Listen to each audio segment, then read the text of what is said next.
So I want to ask you first, Matthew, how you got involved and what was it about the script that you thought, yeah, I want to be in this? Well, I got a, you know, as always happens, I got a call and it said, do you want to go meet Anand Tucker? And I was like, what? The guy who directed Hilary and Jackie, which I loved. So I was like, yeah, of course. What, you know, what's it all about? And they sent me the script and I thought, well, that's, you know, quite, that's a romantic comedy for you. And it should be, you know, it's nice. It's in Ireland, which is not a place I know particularly well. And it's Amy Adams, who's, you know, fast becoming America's sort of sweetheart and double Oscar-nominated actress. And you're like, well, this seems to be a fantastic idea. So I went and met Anand, and he was like, I don't normally make this kind of movie, but I'm giving myself over to doing it, and would you like to come and audition properly? And I was like, yes, absolutely. And I think coming off the back of like Lookout and Brideshead and Watchmen and Single Man, which are all sort of quite different, and this again is sort of different for me, it was nice that the idea of go off and do something for 10 weeks, particularly as we were just about to have a child around the same time, just to go off and do something that's going to be fun and not take itself too seriously, which was lovely. Did you know about that tradition, that Irish tradition? I'd heard of it. It's not, you know, it's not something you see happening every day down on Waterloo Bridge, you know what I mean? So I'd heard about it, and, you know, good luck to them who do it, but, you know, I don't think I'd like it very much. What do you think about your character? I mean, what kind of a man is he? I think he's quite a big-hearted, you know, individual. Quite a bit more sensitive than perhaps people would give him credit for, but he has had his heart ripped out by by his ex-girlfriend. I was about to swear then, but by his some ex-girlfriend of his and his best friend, you know. So he has been shat on from quite a lot, you know, quite a big height, and he's sort of hiding away really, and not really not using himself to the fullness of his you know, degree of talents or whatever, or his degree of charm he can do as a pub runner. But he gets there. But I like him. You know, he's a bit of a curmudgeon and a bit cantankerous and stubborn. But he's quite laid back in many respects as well, as opposed to the deeply micromanaging other half that he meets. You know, so he was fun to play. What would you say you have in common with him? That we look alike. We both like a drink. I suppose I'm quite cynical about some things, but also that degree of being. I like to think I'm fairly laid back. My other half would probably say not. No, you're a nightmare to live with. But that's probably the thing. It's not really love at first sight precisely for Anna and Declan, is it? But I Not do like that exactly. trip. How would you describe that relationship and how it moves on forward? Well, I just think they make them. They're absolutely. Then there are a couple of people. They see the other person. They're like, just get. You know, unfortunately, I've got to be stuck with you for this whole journey. But yeah, I mean, it's just that's what drew me to it. Is like it's not signifying they're going to get together immediately. Although obviously we're both on the poster, so that kind of blows it a bit. Yeah, it just looked like it was going to be really good fun. You have very good chemistry with Amy. I mean, I want to ask you about her Chemistry, because yes, no, but you know that's I know it's a bit so yeah, but that's that word that everyone it's uses, not but it's tangible not to you true. when you're doing That's it. not It's so tangible. weird. But I think she's wonderful. I mean, I've interviewed her several times. I think she's wonderful, and she's a great actress.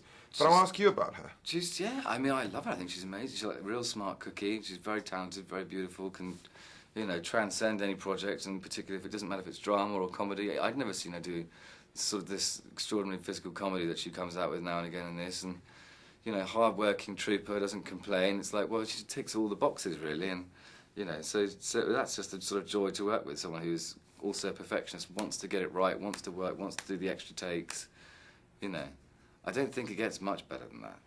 Was there any improvising, or it was all scripted? No, there were times when we went off piece a little bit because I think that's original. I think Anna would have liked to have had a bit more of that, but time constraints and you know it's difficult when sort of when you only have certain like locations for a certain amount of time, because obviously we're moving along, you know, over the whole of Ireland here really, so you don't get it for a lot. So it's difficult to sort of be able to go off piece so much, but there are moments, and that was kind of fun. But yeah, because originally Anand only wanted the script to be a sort of blueprint, but it just didn't quite work out like that. So. What can you tell me about Anand? I mean, what kind of a director is he? I love him. I mean, as I say, Hilary and Jackie was the hook for me. That's what baited me up to want to go and meet him, because I just loved that film. And you know, he's very prepared, and but he's also very relaxed. To you know, he's certainly not going to sit there and say you need to do this and you need to be here in this scene. Blah blah blah. We'll work it through and find a way. And he's very fun. He's the thinnest framed man ever. The amount of chocolate and Coca-Cola that he drinks, you know, he should be the size of a fucking house. But he's a sweetheart, and you know, he's also a family man who's trying to balance his, you know, life with Oggy, who's his son, and Sharon was also, you know, his other half. You know, she was pregnant at the time of the movie, so you know, that's quite stressful. So I think me having just had a child as well, we got on even better because of that fact. Yeah, I joined that club too. Yeah. And that's a big thing. It's a big club. I tell you one thing, I was very impressed with your accent. I mean, it's quite thick. It's, yeah, I mean, if you go to the west of Ireland, it was a lot thicker when we started. I mean, I nearly had a nosebleed trying to get it right. And I think the first day we went in, like, they were like, it sounds great, but we can't understand a word you're saying. So we brought it back a little bit, but I was lucky. I had Jerry Grinnell, who's like this extraordinary voice coach who, you know, he used to work a lot with the late Heath, and he works with Johnny Depp. He works with all these extraordinary people, and he'd done Meryl Streep for Dancing at Lunasa, and when I was feeling down, he was like, don't worry, Meryl was crying over a few of those vowel sounds as well, so I felt like I was in good company. Let's talk a bit about Ireland. I think it's really a character in the movie. It's a massive character in the movie. I mean, it's like a bloody tourist board video, this, really, in some respects. And actually, for me, that was one of the joys. I've been to Dublin before, and you know, and the people are great. But the people, you know, the accents change, but wherever you go, it's a nation of storytellers and people who want to have fun. And as you say, the landscape is, you know, the topography changes when you go around a corner. It's mountains here, and we luckily got to go to, you know, the Aran Islands, which is not a place that a lot of people go, which is it's just a rock, really, covered in rock, and extraordinarily beautiful. And as you say, that sort of romantic landscape lends itself to the story, I think, very well. It really sets the scene as you're sort of travelling through it. What was the weather like? I mean, and how well you... It had its moments, you know. Yeah, it's like Britain in general, to be honest with you, you know. But some of the more remote places where you're really pinning on the grin, like it's not cold at all. But Amy was wearing a bloody dress most of the time and in high heels, so you really felt like you should just shut up and take one for the team because it didn't seem to be affecting her so much. So. You know, romantic comedies and comedies in general, they're fun to watch, but they're not always fun to shoot.